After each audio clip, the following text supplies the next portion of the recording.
इंसान को जीने के लिए बस एक चीज जरूरत है, वो है मोहब्बत। मोहब्बत के बगैर दुनिया है नहीं, और मोहब्बत ही की वजह से तो अल्लाह ने ये कायनात को पैदा किया है जी, मोहब्बत ही की वजह से। जिसने हिजाजियों से दश्ते अरब छुड़ाया, मेरा वतन वही है, मेरा वतन वही है। यूनानियों को जिसने हैरान कर दिया था, सारे जहां को जिसने इल्म हुनर दिया था, मिट्टी को जबकि हक ने नूर का असर दिया है, तुर्कों का जिसने दामन हीरों से भर दिया है, मेरा वतन वही है, मेरा वतन वही है।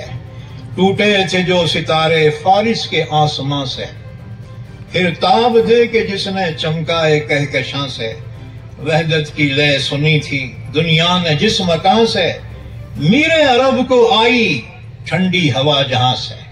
हमारे पैगंबर को हिंदुस्तान से ठंडी हवा आई थी, मीरे अरब को आई ठंडी हवा जहां से, मेरा वतन वही है, मेरा वतन वही है। वंदे कलीम जिसके पर्वत जहां के सेना, नूहे नबी का आकर ठहरा जहां सफीना, रफ़ायत है जिस ज़मी की बामे फलक का जीना, जन्नत की जिंदगी है जिसकी फिजा में जीना, मेरा वतन वही है, मेरा वतन वही है। इस वतन हिंदुस्तान में हर किस्म की तहजीब, हर किस्म के मज़ाहिब, हर किस्म के ख्यालात वाले जिस खुशी के साथ जिंदगी गुजार रहे हैं, मैंने दुनिया के किसी मुल्क में नहीं देखा है जी।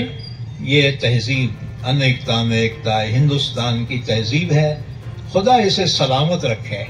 और जैसे मैंने कहा कि अगर स्टूडेंट्स का रिकॉर्ड जो है अगर सही नहीं है तो दोष उस्तादों पे रखा जाता है। पूरे मजहब के रहनुमा मौजूद हैं। मेरी दरख्वास्त है सब अपने अपने मजहब के लोगों को अगर सुधार देना, ये सबसे बड़ा एहसान होगा इस मुल्क पर, हम पर और सब पर। मुरुम शहर व परिसरातील सर्व प्रकारच्या बातम्या पाहण्यासाठी आम्ही मुरुमकर यूट्यूब न्यूज पोर्टलला सबस्क्राईब करून लाईक, शेअर, कमेंट करायला विसरू नका। धन्यवाद।